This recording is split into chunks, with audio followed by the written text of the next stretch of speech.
Hello, this is Rezarat from Radacat, and in this second video of a slowly changing dimension in Microsoft Fabric, I'm talking about, in the previous video it was about concepts of a slowly changing dimension and SCD types. In this video I'm going to talk about SCD type 2, which is one of the most common types of a slowly changing dimension, how this can be implemented in practice in a Microsoft Fabric and Power BI solutions. Let's go and check it out.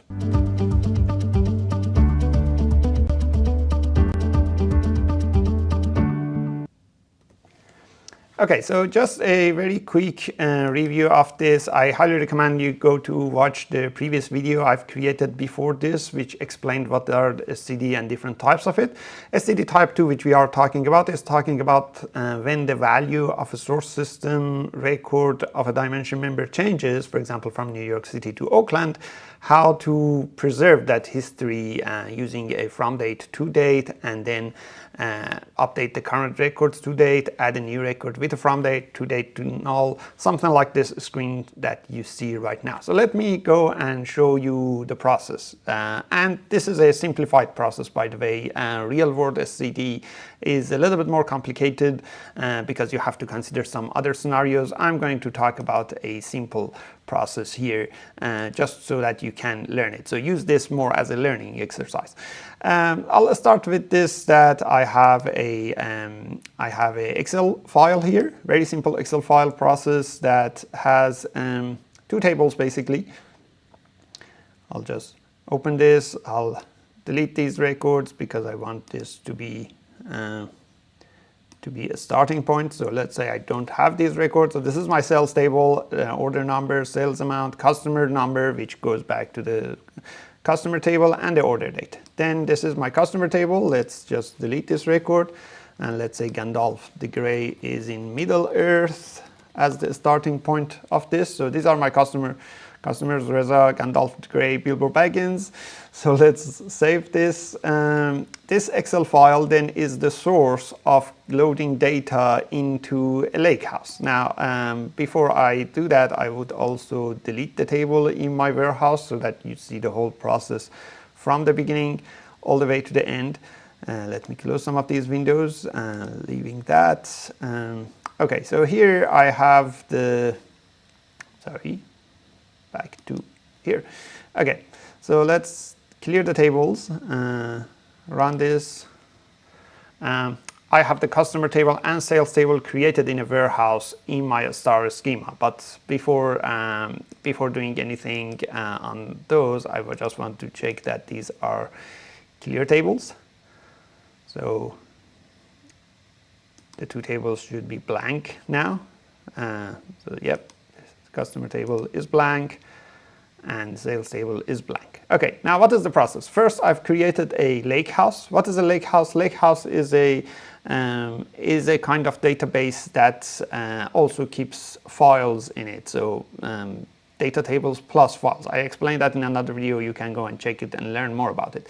This lakehouse, I use it as a staging place. So the data comes into this from that source Excel file without even changing it. This is the data that you see I had before, but because it is a staging, the next time that I refresh it and run the process, I'll get the new data loaded into this.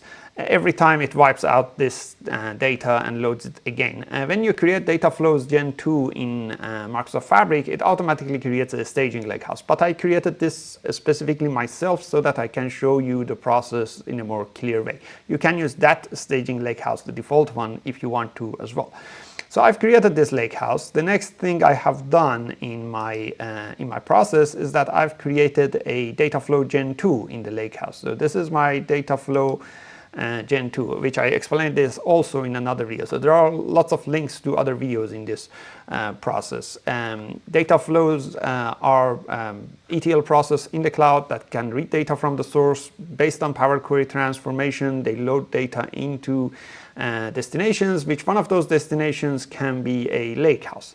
So when I built this data flow, in this case I don't have any data transformation. It would be just loading data from the source into a destination, which would be the lakehouse. I would call it staging data flows because I just stage the data. Now this seems to take a little bit of time. It's not necessarily because of this fabric capacity. I'm using trial capacity, and some others are using the same capacity that I'm using at the moment. But one of the reasons for that is I'm recording this from a hotel room, and the internet connection in the hotel room isn't great. So let's just refresh this, see if I can get this data flow editor loading. The process that I'm explaining to you involves some different components that you may not want to use all of those components. You might just want to use a few of those. For example, the staging, you might skip that. You might just do everything in your warehouse. I've created a staging lakehouse and a warehouse for my star schema. You might skip that process as well. You might do everything in one place. Okay, I'm still waiting for this to load. So, finally, this is getting loaded. So here it is, and this is my data flow. I have the customer table and sales table. They both read from that Excel source, as you can see here. And they are coming from that Excel source in my OneDrive or SharePoint. And then they are getting loaded into, sorry, I meant to zoom in. Didn't have my zooming application open, so doing it right now. So as you can see here, they are also loading their data into a lakehouse. Both of these, and I don't change anything. It is just the customer table, sales table. They load directly into that. I'll close this one. So let's close that. That is the first process. I get the data loaded into the lakehouse. Then the lakehouse would be the place that I can use as a source to load data into my star schema model. The star schema model that I have built it in a warehouse. So I have a lakehouse as a staging, and then I have a warehouse. That warehouse is more like a place that I have my star schema dimension table fact tables. So these tables that I've created it under different schemas. For example, here you can see I have a dimension schema, which I have the customer table under that. The customer table has these columns in it. Customer key, this is really important. This is different than the customer ID. The source system had customer ID. This is customer key. Customer key is like what we call it surrogate key. It's a key column in this system. It's not a key column in the source system. I cannot use key column on the source system in this process, because when the update happens, the customer key here updates, but the customer ID in the source system doesn't, right? The ID of the source system, we also call it natural key, business key. The ID of the warehouse, we call it surrogate key. So customer key is my surrogate key, customer ID is the natural key. Then I have full name column, city column. From date and to date are two important columns here. They define the period in which the effective date is for that change. This is my dimension table, and then I have a fact table. This is the fact table, which is basically a sales table. It uses the customer key, which is the surrogate key. We are not using the customer ID, which was the natural key. Customer key is used here, so in your ETL process, you have to look up and get the right customer key, the one that is related to that sales transaction, and load it here. The rest are order number, sales amount, order date. Now, this should be also a date key pointing to a date table, but I kept everything simple in this scenario. The script to create these tables is in my blog article down in the description below, so go and check it out. Now here comes the most important part. How do we update the data in these? I have two stored procedures that does that. One stored procedure for the SCD type 2, the upsert scenario, which is update and insert.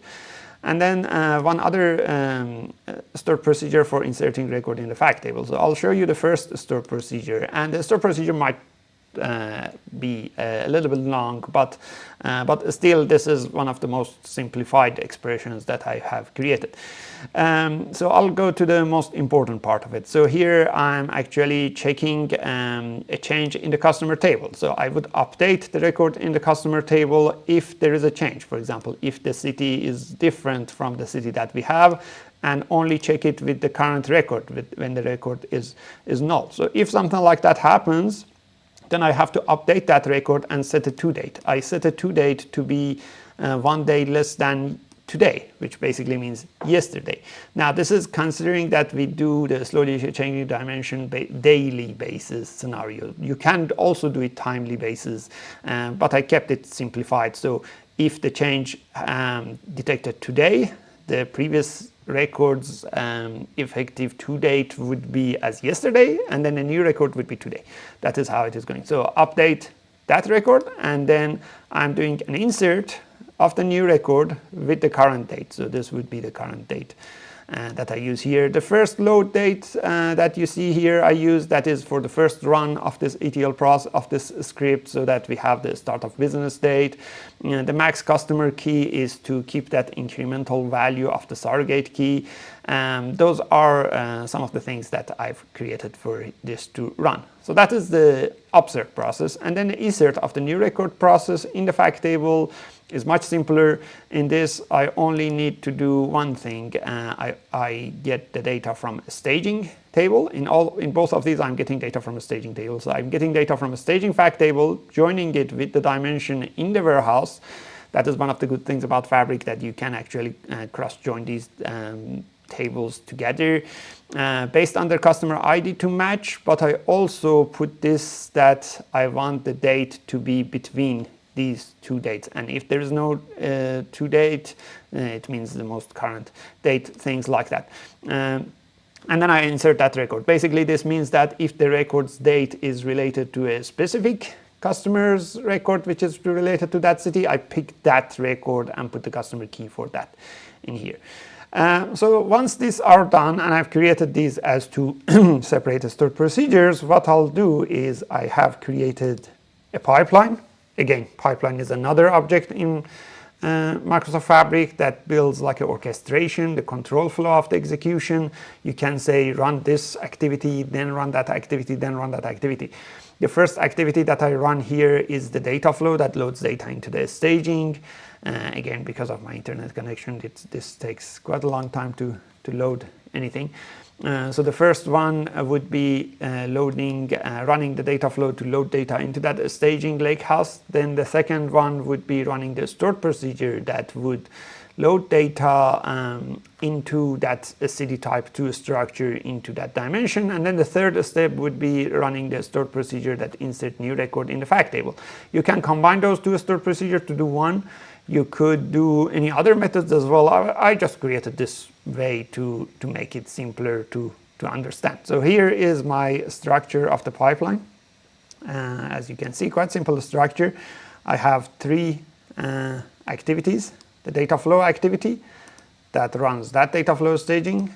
The script activity. Now this could be the script that then you write the exec of that stored procedure, or it could have been the activity that is basically a stored procedure, and then you just select that stored procedure. Both are the same. And this is for inserting new records, right? So once I have created this, then I just need to schedule this to run. Okay, now let's run it and see what this looks like. So the source table is basically 3 records. Let's just run this for once and see how this works. And again, this might take a little bit longer because of the internet connection, because of my trial capacity being used by some others at the same time I'm using it for this process. The whole process usually is much faster than this. But you'll get the process and how it works. So as the result of this, I expect 3 records to be added to the customer table. These are the 3 initial records of the customer table. Their to date to be null because these are up-to-date records. And then the fact table to have the point to the customer key related to those tables as well. So this would be the process of these 3. At the moment, it is doing the data flow staging, so the result should be loaded inside my data flow tables quite soon. And again, don't worry about the timing of this running. This is my special use case scenario of internet connection slow and the trial account. Otherwise, it wouldn't be like that for you in most of the cases. While this is running, I also explained that I have also created a Power BI semantic model on top of that warehouse. Let me just show you that while that process is running. So this is my semantic model. I'll just go to open the data model so that you can see what it looks like. It's a really simple model. In this case, I have a sales table, customer table. They are related based on customer key, as you can see. And I have hidden the customer key from date and to date. These are some of the technical columns that they are not needed in the reporting side. Then on top of this, I have created a report with some visualization, which I'm going to show you that soon. So let's go back to the pipeline, see how this is done. So the data flow staging part is done. The scripts are running. Let me have a look at the staging tables, what the data looks like in the staging. In the staging table, I don't have the from date. I don't have the to date. I just have the pure data of the customer table and the sales table. So this is coming soon. So this is the customer table. This is the 3 records and the sales table also loading gradually. Here it is. Then if this ETL pipeline is finished, which is finished, I can go to the warehouse and see these records in the warehouse dimension and fact table. So let's go into this one that would check the data in the tables. Here it is. Let's run this. So I would see the records of the customer table and the fact table. So this is the records of the customer table. As you see, their to date are all null because this is the current record. Gandalf the Grey is in Middle Earth, Bilbo in Shire, and I'm in Auckland. There is a customer ID assigned to it. At the moment, customer ID looks like customer key is looking like customer ID. And when I look at the fact table has all of those information, and the customer key is assigned instead of the customer ID. Now let's go and change the value in the source system and see how that change is affected here, which is our last bit of testing. So I come to the Excel file, and I'm going to change this. So Gandalf the Grey moved from Middle Earth to Shire. Actually, Shire is part of Middle Earth, but let's keep it like that. Then Saruman, let's say it's like that, is now in Mordor. Okay, let's add a couple of sales transactions here as well. Sales transaction 1004 is amount of $500 for Gandalf the Grey, and this is for today, 16th of July 2024. And then another record, let's say 1005, $20, customer 1, 16th of July 2024. So 2024. Just that. Let's close it, and let's just run that process one more time. So going back to my ETL pipeline and running this process one more time. So this time the process happens again. So that data gets into the data flow staging first, then we'll have that upsert. And this time the upsert process, or the SCD type 2 process, should detect the change in the city of Gandalf the Grey from Middle Earth to Shire, and should set the to date of the Gandalf the Grey to yesterday, and then the new record, which is for Shire with the new customer key, the from date of that should be today, the to date of that should be null. And then the process of inserting new record in the fact table should use that new customer key in the fact record related to the transactions that happened after that date or on that date, which we will see it in a second. So I'll be waiting for this to run for some time. While this is running, I also show you this whole process in a more diagram view, so that we use the best of our time. So I have created this little diagram here that shows the process. So I have a staging data flow that loads data into a staging lakehouse. Then there is a upsert process using that stored procedure running through the pipeline, and then loading data into the fact tables as well, into the warehouse. The warehouse would be where we have our star schema. Then we have a Power BI semantic model, a custom Power BI semantic model in this case, because the default semantic model doesn't give you the best editor experience. Again, check another video I have about that. And then finally a report on that, which we are going to have a look at this. So back to pipeline to see how the execution is done. So here it is. The pipeline seems to have done the customer table. So while that is running, I can go and check the customer's table data at least to start with. So let's go here and run the customer tables data. So the customer tables data in this case should have the changes. So here it is. You see the Gandalf the Grey record. I'll make it a little bit smaller, but still a bit bigger than this. How can we do that? Just a little bit smaller. Yeah, no, it doesn't work. Anyway, I can make this a little bit smaller and have a look at it. So as you can see back here, back here, making this smaller, yep, something like this. So you see the to date of the Gandalf the Grey for Middle Earth is set to yesterday. That is the customer key number 2, but then there is another Gandalf the Grey with customer key number 4, but pointing to the customer ID number 2. That is why you should be using surrogate key, because your surrogate key is changing. With the Shire, the from date is today, there is no to date. And the new record for Saruman in Mordor is also like that. So that is that. Now the fact table for the Gandalf the Grey should point to number 4 for the recent transaction, but to number 2 for the previous transaction. So let's go and have a look at the fact table and see how this is working. So in the fact table, you see the transactions for 16th. One of them is for customer number 1, which nothing changed for that, but for customer number 2, the customer key number 4 is used.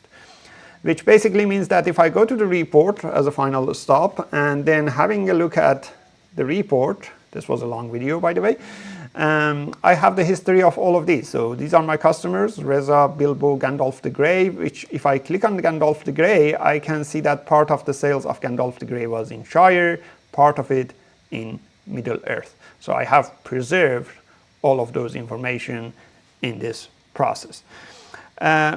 So to wrap up this process, it is a process that I use the lakehouse as a staging, a warehouse as a star schema, use data flow to load data into the staging, then use the stored procedures to update, do the upsert of SCD type 2 and add records into the fact table, run the whole thing using a data pipeline. On top of that warehouse, I've created a custom semantic model of Power BI, and then on top of it, a Power BI report. There are lots of details that I skipped in this scenario, like for example, what happens if a record in the dimension tables source deletes, things like that. Or for example, what if you have multiple slowly changing dimension fields in one, right? I have skipped a lot of details to keep it much simplified process so that you can understand it. I hope you liked this video. If you like this video, go ahead and subscribe into our YouTube channel. We have weekly videos on Power BI and AI and Microsoft Fabric, sorry. Until the next video, bye, and I'll see you next time.